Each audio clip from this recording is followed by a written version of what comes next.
Sí, bueno, fíjate, hay dos planos que hay que separar. El primero es la relación de la población con la propiedad privada y con la empresa privada. Y es una relación súper fuerte y positiva. Cuando estamos hablando básicamente en el plano institucional, la empresa privada aparece muy por arriba, la empresa como institución aparece muy por arriba incluso del sector político. Estoy hablando del sector político opositor y chavista, es decir, no tiene nada que ver la conexión que tiene la gente con la empresa privada, porque la ve como el gran generador de estabilidad, el que le suministra de alguna manera la alimentación, los servicios, etcétera, y porque lo ve además como un valor positivo hacia el desarrollo. Cuando tú empiezas a explorar en encuestas, por ejemplo, nivel de apoyo sobre las expropiaciones, el nivel es terriblemente malo. Es decir, más de 83% de la población cree que el país debe garantizar la propiedad privada para el desarrollo. 74% de la población rechaza las expropiaciones de propiedad privada y de empresa privada. Sí, con niveles realmente muy importantes. Estamos hablando siempre niveles superiores al 70% de rechazo. Entonces, cuando tú ves eso, tú dices, bueno, hay una gran conexión y cualquier acción que de alguna manera afecte a esa empresa privada o afecte a la propiedad, debería tener costos políticos al gobierno sobre esa acción. Ahora, ese es el primer plano.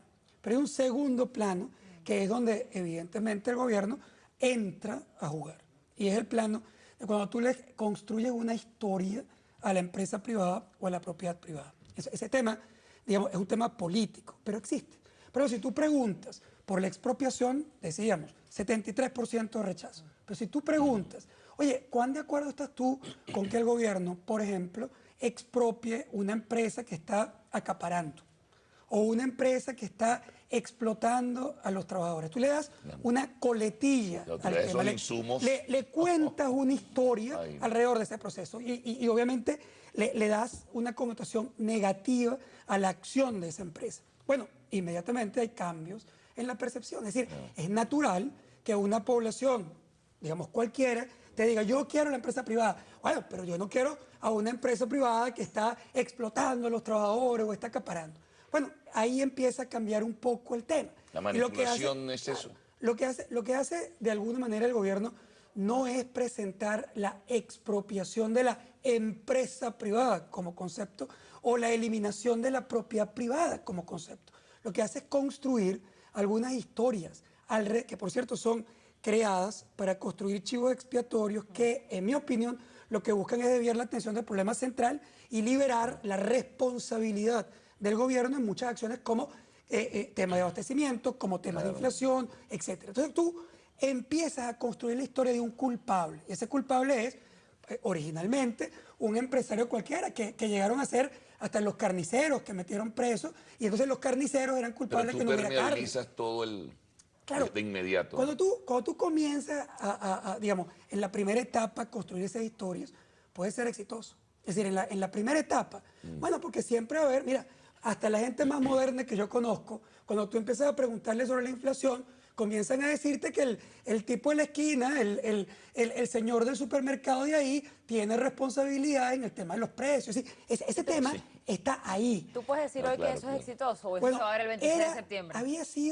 Había sido en una primera etapa una estrategia interesante para el gobierno, porque había logrado construir algunos culpables. Es decir, en la primera etapa, ese elemento suele funcionar. Y yo creo que el gobierno estaba claro de que en el medio de una crisis económica tan severa, valía la pena buscar esos chivos expiatorios y de alguna manera pues siempre podía correr un poco en el tema. Bueno. Ahora, ¿qué pasa?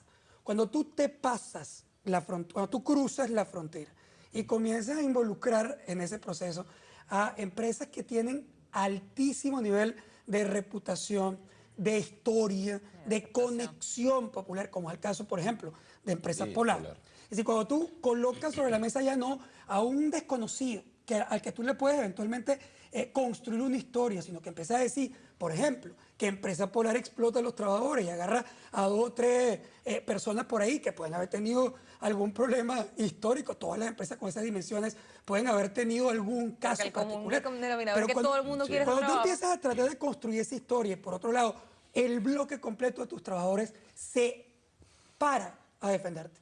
Cuando la mayoría de tus jubilados están ahí y básicamente están diciendo, hey, ¿qué es esto? Es decir, nosotros estamos restiados con nuestra empresa. Entonces, el tema de construir una historia de explotación a Empresa Polar se derrumba básicamente por un tema empírico. Y ahí comienza a ser más complicado el avance. El avance de decirle a la gente que Empresa Polar no está en todo el país, cuando todo el mundo la conoce de años, forma parte de tu historia. Entonces, esos elementos han complicado un poco recientemente el tema de esa historia. A ver qué piensan Milagro y el general Ochoa sobre esto, ¿no? Hay una cantidad de elementos que puso ahí sobre la mesa de trabajo bien interesantes, ¿no? Bueno, lo otro es que hay, como tú decías, una constatación empírica y una comprobación